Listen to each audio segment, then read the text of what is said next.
Tengo en mi biblioteca un libro que impactó grandemente mi vida. Fue escrito por Spurgeon, Charles Spurgeon. El libro se titula No hay otro evangelio. Realmente, desde que leí ese libro a la edad de 15 años, la primera vez que lo leí, las obras de Spurgeon y de muchos escritores de su talla han impactado de verdad mi ministerio y mi vida. Ahora, hay algunas cosas que en ese libro me llamaron la atención. Una de ellas es que Spurgeon comentaba que aunque creía como un calvinista, deberíamos predicar como un arminiano. Quiero decir, en la introducción a lo que estoy ahora grabando, que gracias al Señor por su misericordia no soy arminiano, no soy arminiano. Y eso es algo importante a determinar. A la vez, debo decir también que por la soberanía de Dios no soy teísta determinista o agustiniano, sino que veo a lo largo de la historia cosas que deben ser mencionadas y que tal vez no se están mencionando. Esta tarde voy a estar predicando de Romanos capítulo 9, un capítulo clave para entender que Dios es soberano. Diremos que aunque Dios es soberano, Él no es un déspota, y existe una gran diferencia en esto. Algunos pensamientos en la preparación de este mensaje han sido realmente la culminación de años de estudio. En mi biblioteca tengo todas las obras de Calvino. He leído gran parte de ellas. Tengo obras de Lutero. Y realmente la influencia que tengo en mi ministerio a través de Jonathan Edwards y de otros escritores puritanos ha sido de un calvinismo que yo voy a llamar moderado. Aún así, debo también ser crítico en la manera de pensar. Cuando un sistema teológico toma el lugar que corresponde a la palabra de Dios y lo que no cuadra con el sistema teológico lo hacemos cuadrar a la fuerza, entonces tenemos un problema.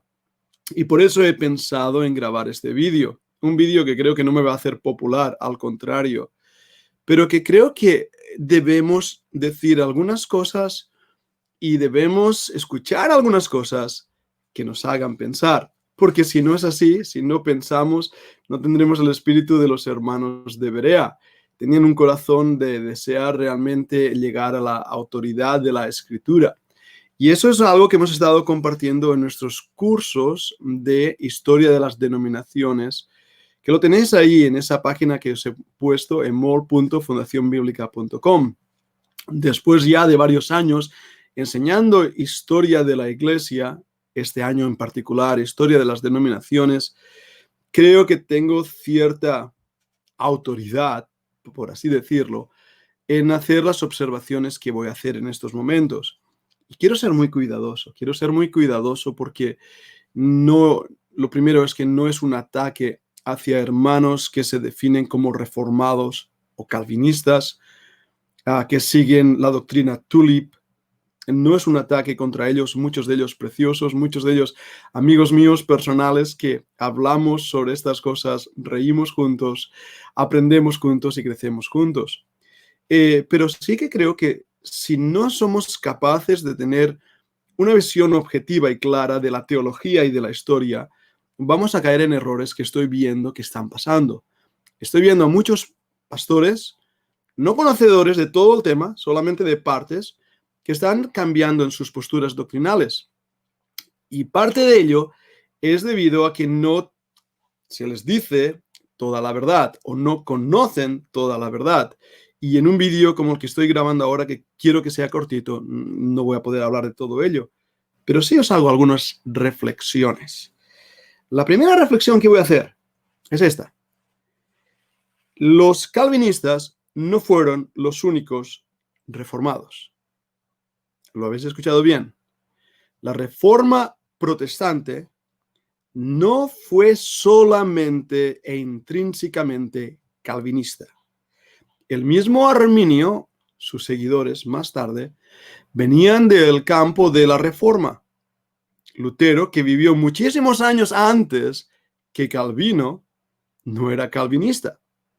Y por supuesto, los grupos que formaban parte del grupo de disidentes que no querían entrar dentro de la Iglesia Católica, me refiero a los bautistas o anabaptistas de aquel momento, no eran calvinistas.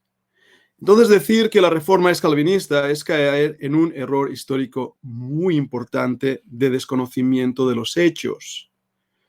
Otra cosa, en segundo lugar, que realmente pesa en mi corazón y que no entiendo, hermanos, no entiendo. Hay un dicho popular entre los reformados que es: la Iglesia reformada siempre reformándose. En latín lo dicen. Yo quiero decir algo: la Iglesia de Jesucristo no es reformada. La Iglesia de Jesucristo es transformada. La realidad histórica es que los reformados quisieron reformar la Iglesia apóstata, católica, papista, y volver a los fundamentos de la doctrina bíblica. Quisieron reformar lo que ya existía. No pudieron, fueron echados fuera de la Iglesia apóstata. Pero la Iglesia de Cristo, que es mucho más amplia que una denominación o una posición teológica, aquellos que han nacido de nuevo, que han nacido del Cordero, que viven para la gloria de Dios, etcétera, etcétera, no necesitan ser reformados, ya han sido transformados. Esto también debe decirse. En la preparación de los mensajes, y me gustaría invitaros a que escucharais el mensaje que estamos preparando también para esta tarde, marco algo que es importante. Hablando de la redención limitada, y este va a ser uno de los temas que voy a estar tratando, creo que falta conocimiento. Yo creo que la sangre de Cristo es aplicada para salvación a todo aquel que cree, pero solo al que cree. El universalismo es un error teológico que va en contra de las Escrituras, no es bíblico. El énfasis arminiano de la responsabilidad del hombre como si el hombre tuviera que hacer algo, y eso tampoco es bíblico. Y fijaros lo que estoy diciendo, porque no creo en un determinismo teísta, pero tampoco creo que la salvación pertenezca al hombre, sino que la salvación es de Dios por su soberanía, su gracia, su amor incondicional. Pero tenemos que pensar esto, que la sangre de Cristo derramada no solamente fue derramada para salvar al pecador, sino también para condenar al pecador. La misma sangre que salva es la misma sangre que condena. Ay de nosotros si tuviéramos en poco la sangre de Cristo. La sangre no puede ser pisoteada. Por lo tanto, la muerte de Cristo, eficaz para el que cree, es también eficaz para condenar. Les deja sin excusa. Pero hay un punto aquí que quiero dejar también claro y creo que no se ha enseñado lo suficiente. Y es que la muerte de Cristo, aunque ni una sola alma hubiera sido salvada, fijaros lo que estoy diciendo y sé que no es el caso, gracias al Señor. Pero si una sola alma no se hubiera salvado, la muerte de Cristo no fue en vano. No fue en vano. La sangre de Cristo no fue ni desperdiciada en absoluto. Porque la muerte de Cristo era una muerte que satisfacía la justicia del Padre. Y eso creo que es algo que se habla poco, se habla muy poco. Fue una muerte expiatoria, fue una muerte sustitutoria en nuestro lugar por nuestros pecados, pero fue una muerte para satisfacer al Padre. Spurgeon decía que debemos creer como un calvinista y predicar como un arminiano. Lo dijo Spurgeon, no lo he dicho yo. Hace poco leía un libro escrito por John Piper sobre el COVID-19. Me llamó la atención. A lo largo del libro, realmente su presentación del Evangelio es arminiana. Su invitación a creer, etcétera, etcétera. Y cuando oigo a predicadores famosos, puedo mencionarlos aquí, me doy cuenta que predican como arminianos. No hay otra manera de hacerlo. ¿Por qué? Porque la definición de la gracia, esas doctrinas de la gracia, que yo también creo en ellas, y creo que todo creyente cree en las doctrinas de la gracia, como la Biblia lo define. Pero esas doctrinas de la gracia realmente no son exactamente como Calvino las enseñaría, o como un calvinista las enseñaría teológicamente. Entendedme lo que quiero decir ahora, porque quiero ir con cuidado. A lo largo de los años he estudiado la teología tulip, he estudiado la teología reformada, he estudiado a los reformados, he hablado con personas deterministas, teístas deterministas, y lo que me doy cuenta es que su evangelio, teológicamente hablando, está muy bien definido. Tulip lo define muy bien, aunque juegan con las palabras. He escrito lo que tendría que ser el mensaje de Tulip. Si me equivoco, si no es así, hacedme un comentario. Lo único que os pido, sed respetuosos. Una de las cosas muy indignantes que he visto a lo largo de los años es que cuando uno habla de estos temas, si se hace en la carne y no en el espíritu, entras en unas controversias y entras en una posición orgullosa, teológica, carnal, que realmente asusta, Y me hace pensar que de la misma manera que la Inquisición persiguió a los protestantes, los calvinistas persiguieron a aquellos que no creían como ellos, y se ve ahí un odio horrible. Y creo que esto no es de Dios. Así que si no estás de acuerdo conmigo, está bien, házmelo saber respetuosamente. Eso es de hermanos. Pero yo creo que esto es el evangelio calvinista. Y va a decir esto. Probablemente, Cristo no murió por ti si no eres su elegido. Por tanto, estás determinado para ir al infierno sin escapatoria alguna. Condenado, ya que no tienes ninguna habilidad para ser salvo. Juzgado por un Dios parcial que no te ofrece ningún medio de salvación.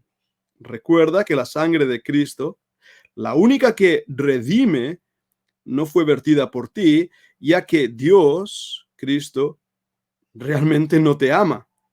Solo ama a sus elegidos. Así lo dicen o lo interpretan en Juan 3:16, que el mundo se refiere a los elegidos. Así que tú no puedes salvarte, ya que la misericordia y el perdón de Dios no se aplica a ti. Al contrario, Dios es glorificado en tu condenación. Ahora bien, si eres un elegido, Dios va a forzarte a creer, aun en contra de tu voluntad. De hecho, no tienes voluntad alguna. Dios, te dará la fe para creer. Te dará también el arrepentimiento que necesitas. Te hará confesar que Jesús es Señor, ya que si no tienes el señorío de Cristo, probablemente, en tu vida no eres salvo. Y, por supuesto, todo esto solo puede pasar si Él te regenera en primer lugar, ya que si no te regenera antes, es imposible nacer de nuevo. Por último, si perseveras hasta el fin, serás salvo. La perseverancia es la evidencia de tu salvación y hace el llamado efectivo. Y la elección eficaz, el llamado eficaz, pues recuerda que la salvación no depende de lo que tú perseveres, ya que si perseveras sería considerado una obra y la salvación es gratuita. Bueno, la gracia, que es el don de Dios, es solo para sus elegidos. Oh, se me olvidaba. Dios no puede salvar a un pecador que no le acepte, cree, confiese, se arrepiente, tenga fe y persevere. Pero como ya hemos dicho, todo esto es un don inmerecido de Dios para sus elegidos solamente. Ahora bien, tengo una pregunta importante que hacerte. ¿Quieres aceptar a Cristo como Salvador personal? Lo que he hecho ahora es predicar el Evangelio como la teología calvinista lo define. No es como lo predican, pero lo que acabo de leer es el resumen teológico de la posición que indica que Cristo solo murió por los elegidos. Bien, esa pregunta final, ¿quieres aceptar a Cristo como Salvador personal? Realmente no debería ni tan siquiera formularse. El pecador no tiene la habilidad para creer, no tiene la habilidad para aceptar, y si lo hace sería una obra y la salvación no es por obras. Si el calvinismo es consecuente con su teología, este es el evangelio que debería predicar. Y por supuesto no lo hace. Así que el calvinismo o predica lo que no cree, o no cree realmente lo que predica. Y esto es un gran dilema. Es por eso, por lo que acabo de definir, que yo personalmente no puedo definirme como un calvinista de 5 puntos. Porque creo que va en contra de la sencillez de la palabra de Dios y mi conciencia histórica. Cuando veo lo que realmente pasó en la historia, cuáles fueron las luchas, las pugnas, sí, conozco a Agustín contra Pelagio, etc. Gracias a Dios no tomo la postura de Pelagio. Sí, conozco la postura y doctrina de Arminio. Gracias a Dios no tomo la postura de Arminio. Pero hermanos, tenemos que tener el corazón de los de Berea y darnos cuenta que si hay cosas en nuestro sistema teológico que no cuadran con la palabra de Dios, el problema está en el sistema teológico, no en el libro eterno. El evangelio de la gracia, el evangelio del Señor Jesucristo, es que Él vino a morir por los pecadores, de los cuales yo soy el primero. Y que la invitación es para que todo aquel que quiera venir, venga y beba gratuitamente de las aguas. Que Dios amó tanto al mundo que ha dado a su Hijo unigénito para que todo aquel que en Él crea no se pierda, mas tenga vida eterna. Como Spurgeon decía, hay una puerta de salvación que dice, entrad. Y cuando cruzas por el umbral y miras atrás, dice, entraste porque estabas elegido. Hermanos, esa es la verdad bíblica que debe ser predicada. Lo contrario no es el evangelio. La redención limitada no es el evangelio. El Dios que solo ama determinantemente, despóticamente a un grupo que Él ha elegido arbitrariamente, no es el evangelio. Al menos lo que leo en mi Biblia. Sé lo que dijo Agustín, sé lo que dijo también Calvino, pero debemos preguntarnos hoy, ¿qué dice la palabra de Dios? ¡Wow! Espero que estos pensamientos nos ayuden a todos a acercarnos al Señor y amarle más, amar las almas perdidas, a tener pasión por los perdidos, pasión por la gracia y por el verdadero evangelio. Que Dios os bendiga y gracias.